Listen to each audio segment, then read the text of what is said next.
اور ہم نے انسان کو اس کے والدین کے ساتھ بھلائی کرنے کا حکم دیا، اس کی ماں نے اس کو تکلیف سے پیٹ میں رکھا اور تکلیف ہی سے جنا، اور اس کا پیٹ میں رہنا اور دودھ چھڑانا 2.5 برس میں ہوتا ہے، یہاں تک کہ جب وہ پختہ عمر کو پہنچ جاتا ہے اور 40 برس کا ہو جاتا ہے تو کہتا ہے کہ اے میرے پروردگار، مجھے توفیق دے کہ تو نے جو احسان مجھ پر اور میرے ماں باپ پر کیے ہیں ان کا شکر گزار بنوں، اور یہ کہ نیک عمل کروں جن کو تو پسند کرے، اور میرے لیے میری اولاد کو نیک بنا دے، میں تیری طرف رجوع کرتا ہوں اور میں فرما برداروں میں ہوں۔ یہی لوگ ہیں جن کے اعمال نیک ہم قبول کریں گے اور ان کے گناہوں سے درگزر فرمائیں گے، اور یہی اہل جنت میں ہوں گے۔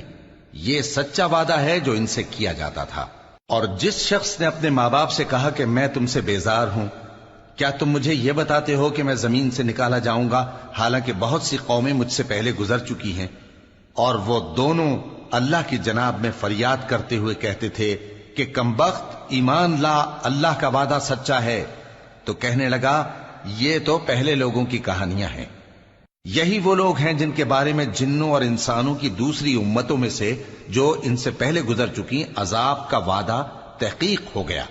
بے شک وہ نقصان اٹھانے والے تھے، اور لوگوں نے جیسے کام کیے ہوں گے ان کے مطابق سب کے درجے ہوں گے۔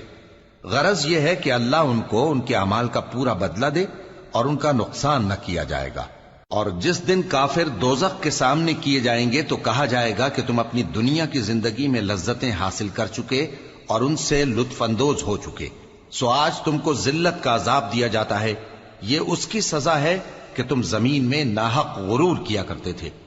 اور اس کی کہ بد کرداری کرتے تھے۔ اور قوم عاد کے بھائی ہود کو یاد کرو کہ جب انہوں نے اپنی قوم کو سرزمین احقاف میں خبردار کیا،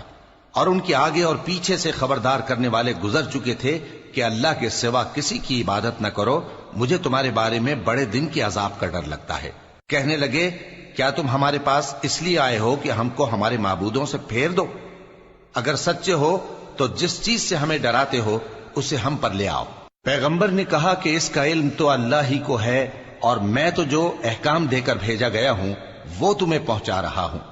لیکن میں دیکھتا ہوں کہ تم لوگ نادانی میں پھنس رہے ہو۔ پھر جب انہوں نے اس عذاب کو دیکھا کہ بادل کی صورت میں ان کے میدانوں کی طرف آ رہا ہے تو کہنے لگے یہ تو بادل ہے جو ہم پر برس کر رہے گا، نہیں بلکہ یہ وہ چیز ہے جس کے لیے تم جلدی کرتے تھے، یعنی آندھی، جس میں درد دینے والا عذاب بھرا ہوا ہے، جو ہر چیز کو اپنے پروردگار کے حکم سے تباہ کیے دیتی تھی۔ آخر وہ ایسے ہو گئے کہ ان کے گھروں کے سوا وہاں کچھ نظر نہیں آتا تھا۔ گناہگار لوگوں کو ہم اسی طرح سزا دیا کرتے ہیں۔